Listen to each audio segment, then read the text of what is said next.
وما ارسلناک الا رحمۃ للعالمین۔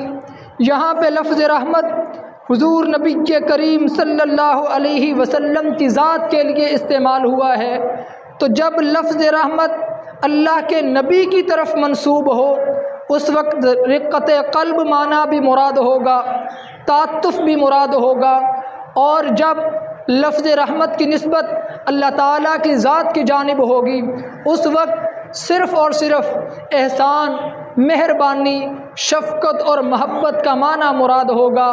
رقت قلب اس کی نسبت اللہ کی جانب نہیں ہو سکتی، جبکہ رسول اللہ صلی اللہ علیہ وسلم کی جانب رقت قلب کی نسبت بھی ہو سکتی ہے اور تعاطف کی نسبت بھی ہو سکتی ہے۔ اور پھر کتب لغت میں لفظ رحمت کے بے شمار معنی ہیں۔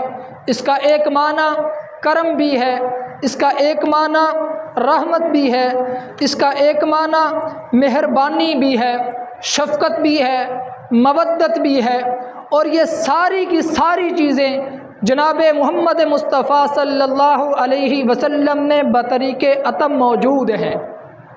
آپ کی ذات میں ایک ایک چیز موجود ہے، پائی جاتی ہے۔ اور پھر اس سے آگے چلیے، دھرتی کائنات پہ جتنے نبی آئے، جتنے رسول آئے،